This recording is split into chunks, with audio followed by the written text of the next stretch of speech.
Hello students, welcome to my YouTube channel M study point में। और आज आपके लिए लेके आए हैं क्लास 10th का हम फिजिक्स से न्यूमेरिकल लेके आए हैं। सेकंड वीडियो लेके आए हैं। फर्स्ट वीडियो में हमने आपको पहले ही बता चुके हैं, फॉर्मूले के बारे में बता चुके हैं, एक न्यूमेरिकल भी करा चुके हैं। और अब हमारे पास क्या है, इस वीडियो में हम न्यूमेरिकल बताएंगे। बच्चों को डिफिकल्टी आ रही है न्यूमेरिकल्स में समझने में, और क्योंकि बच्चे प्रैक्टिस करेंगे तभी आपको वो पता है ना कि अच्छी तरह से हम सीख पाएंगे। तो आइए, हमारे पास एक सवाल दे रखा है, एक बहुत ही सिंपल सवाल है, इसको समझेंगे थोड़ा। बच्चों को लैंग्वेज में डिफिकल्टी आती है, लैंग्वेज से ही बच्चे मार्क खा जाते हैं इन सवालों में। और लैंग्वेज को ही हमें सबसे पहले क्या समझना है।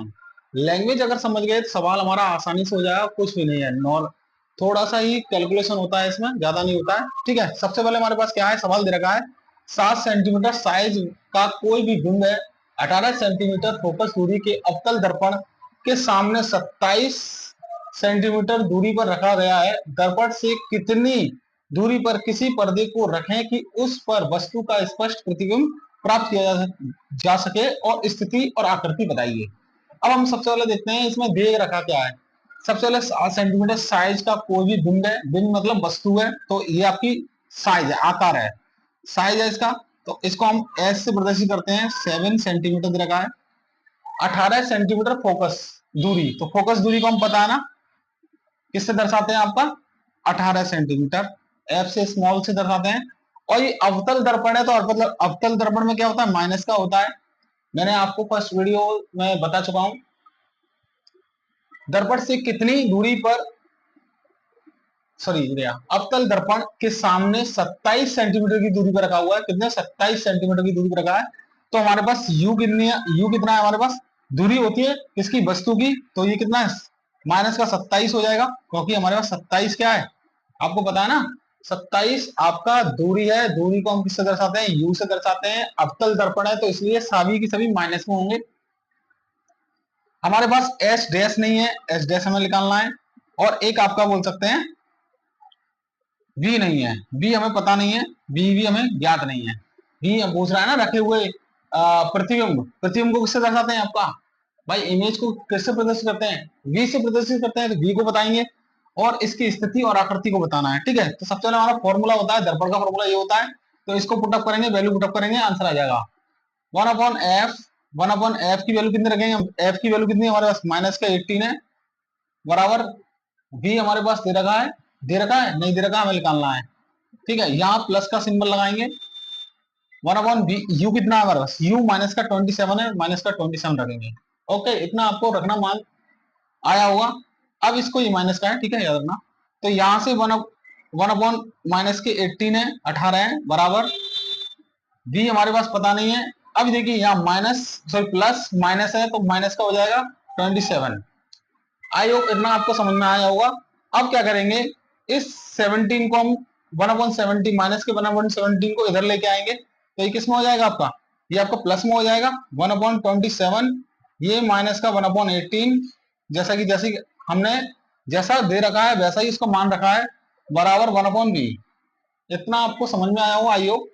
अब क्या करेंगे, इसका एलसीएम ले लेंगे। ठीक है, इसका एलसीएम ले लेते हैं। तो एलसीएम लेंगे तो हमारे पास क्या होगा, एलसीएम लेंगे तो देखिए इसका एलसीएम ले लो।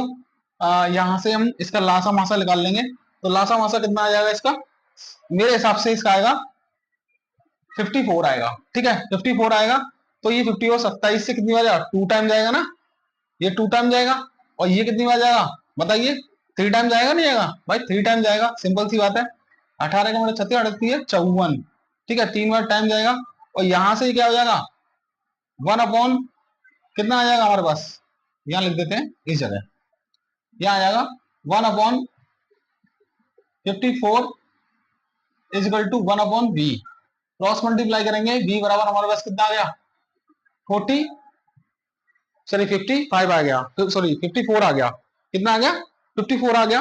वो भी किस में आएगा, माइनस में आएगा प्लस में आएगा, बताइए, माइनस में आएगा ना, क्योंकि माइनस का है। और सिंबल किसका है, यहाँ घटाएंगे इसमें से, तो सिंबल यहाँ किसका रहा है, माइनस का 3 आ रहा है, इसीलिए हम क्या करेंगे, यहाँ पर माइनस का लगाएंगे। ठीक है, थोड़ा स्पष्ट कर देते हैं जिससे आपको समझ में आए। तो v हमारी क्या आ गई, v क्या आ गई आपकी, माइनस के 54 आ गया, जो कि आपका क्या दे रखा है, जो कि पर्दे को दर्पण से बिंब और 54 सेंटीमीटर पर रखना पड़ेगा। कितने पर रखना पड़ेगा? अगर आपका अवतल दर्पण है, ये अवतल दर्पण है और यहाँ पर आपका पर्दा रखा हुआ है, तो 54 सेंटीमीटर की दूरी आई। कितनी आ गई? 54 सेंटीमीटर की, याद रखना। ठीक है, तो ये आपका क्या आ गया? बी आ गया। अब हमें क्या निकालना है? स्थित। अब हमें क्या निकालना है? एच निकालना है। ठीक है, हमारे पास एच डैश लिख रहा है, तो एच डैश को निकालने के लिए हमारे पास फॉर्मूला क्या होता है? फॉर्मूला होता है हमारे पास m is equal to H dash upon H is equal to V minus का u। ये फॉर्मूला होता है हमारे पास। ठीक है, ये हमारे पास फॉर्मूला होता है। इस फॉर्मूले के जरिए हमें क्या निकालना है? सवाल निकालना है। ठीक है, अब क्या रखेंगे? इसकी वैल्यू पुट कर देंगे। वैल्यू पुट कर देंगे तो देखिए हमारे पास एच डैश हमें पता नहीं है, एच की वैल्यू कितनी दे रखी है? 7 दे रखी है, 7 लिख दिया। माइनस का v है, v की वैल्यू कितनी दे रखी है हमारे पास? v की वैल्यू कितनी आई? माइनस के 54, तो माइनस के 54 रखेंगे। ठीक है, बटे u की वैल्यू कितनी है हमारे पास? u की वैल्यू देखिए 27 है, तो यहाँ 27 रख दिया, माइनस का 27 रख दिया, माइनस से माइनस चला गया। ठीक है, 27 से आपका 54 चला गया, कितनी बार? 2 टाइम चला गया ना, चला गया, तो 2 टाइम चला गया, तो एच डैश बराबर कितना है? क्रॉस मल्टीप्लाई करेंगे तो ये क्या हो जाएगा? माइनस का कितना आ जाएगा? 14 आएगा, नहीं आएगा? तो एच की वैल्यू हमें पता चल चुकी है। यहां से हमारे पास एच डैश की वैल्यू हमें पता चल गई, माइनस के 14 आएगा। तो याद रखना प्रतिबिंब की ऊंचाई 14 होगी। कितनी होगी? प्रतिबिंब की ऊंचाई, इमेज जो होती है, प्रतिबिंब की ऊंचाई, प्रतिबिंब की ऊंचाई